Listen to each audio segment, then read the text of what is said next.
दोस्तों आज पहले चरण के मतदान में उत्तर प्रदेश की 8 सीटों पर वोटिंग हो रही है।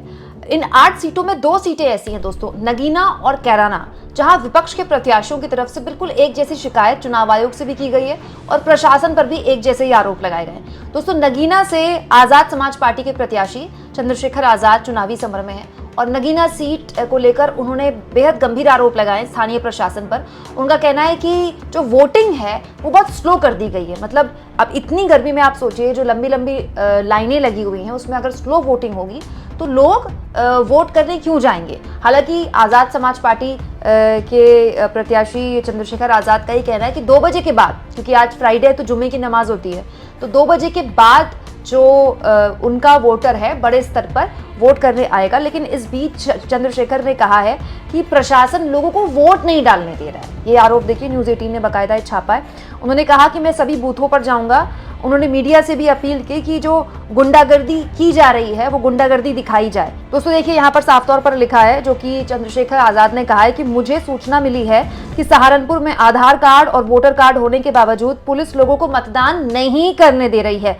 जहां जहां भी गुंडागर्दी हो रही है वहां मैं जाऊंगा। मीडिया से भी अपील है कि गुंडागर्दी, प्रशासन की जो गुंडागर्दी है उसका उजागर करें, उसे उजागर करें।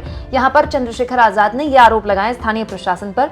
इसके अलावा उन्होंने ये भी कहा कि बहुत सी ऐसी जगह है जहां पर वोटर आईडी कार्ड होने के बाद भी, आधार कार्ड होने के बाद भी लोगों को वोट देने में दिक्कत हो रही है, बहुत वक्त लग रहा है वोट देने में, तब कतार बहुत लंबी है। इसके अलावा दोस्तों कैराना लोकसभा सीट से समाजवादी पार्टी की उम्मीदवार हैं इकरा हसन। इन्होंने भी शिकायत की है चुनाव आयोग से और इनकी शिकायत भी सेम ही है कि वोटिंग काफी धीमी चल रही है, क्योंकि आज जुमे की नमाज है और 2 बजे के बाद भीड़ बड़ी तादाद में आती, जो कि अब दिख भी रही है।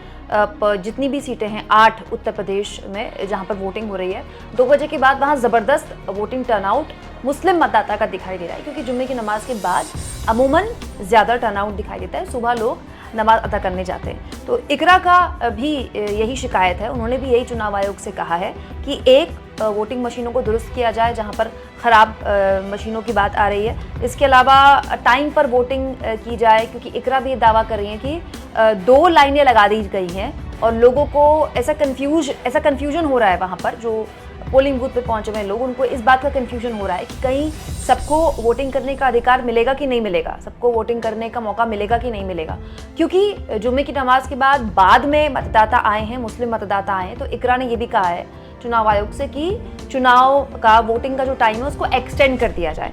इसके अलावा इकरा ने भी शिकायत की है कि मुस्लिम महिलाओं के नकाब हटाकर चेकिंग की जा रही है। हालांकि मुस्लिम महिलाओं की अगर वोटर आईडी कार्ड चेक होगा मतदान से पहले, यही एक तरीका है। और ये भी सही है दोस्तों कि जो भी मुस्लिम महिलाओं की चेकिंग कर रही हैं वो सब महिला पुलिसकर्मी ही हैं, महिला पुलिसकर्मी ही चेकिंग कर रही है। मुस्लिम महिलाओं की ये वीडियो समाजवादी पार्टी ने भी जारी करते हुए कहा कि कैराना लोकसभा के कैराना नगर इस्लामिया इंटर कॉलेज में धीमी गति से चल रहा मतदान, प्रशासन जबरन मतदान की गति को कर रहा प्रभावित, संज्ञान ले चुनाव आयोग, निष्पक्ष मतदान सुनिश्चित हो।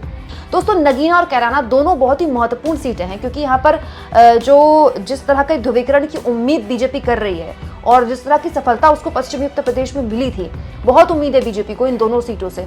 और ये दोनों ही सीटें बड़ी ट्रिकी हैं। खासतौर पर नगीना सीट के लिए अगर मैं बोलूं तो ये 2009 में ही अस्तित्व में आई थी और ये सीट बेसिकली जहां से चंद्रशेखर आजाद चुनाव लड़ रहे हैं, यहाँ पर मुस्लिम और दलित गठजोड़ जो है वो जीत की चाबी उसके पास रहती है। 2019 में जब सपा बसपा का गठबंधन था तो ये सीट बसपा के खाते में गई थी और आज चंद्रशेखर आजाद एक बहुत ही स्ट्रॉन्ग कंटेंडर के तौर पर, एक स्ट्रॉन्ग प्रत्याशी के तौर पर यहाँ पर अपनी मौजूदगी भी दर्ज करा रहे हैं, लगातार वो सक्रिय भी रहे हैं। और एक और बात मैं आपको बताऊं दोस्तों, नगीना सीट किसी पार्टी का अगर मैं कहूं गढ़ है तो वो भी गलत होगा, क्योंकि 2019 के चुनाव में ये सीट जीती थी बीएसपी ने और 2014 के चुनाव में ये सीट भाजपा ने जीती थी। तो नगीना ऐसी सीट है दोस्तों जिसको लेकर आप ये नहीं कह सकते कि फलानी पार्टी का गढ़ है तो वही जीतेगा। इसके अलावा दोस्तों 2009 के लोकसभा चुनाव में, जब 2009 का लोकसभा चुनाव हुआ था, तब ये सीट समाजवादी पार्टी को मिली थी। मतलब 2009 में सपा ने ये सीट जीती थी, 2014 में भाजपा ने जीती थी, 2019 में बसपा ने जीती थी। तो इसीलिए नगीना सीट पर लगातार मीडिया की भी नजर है और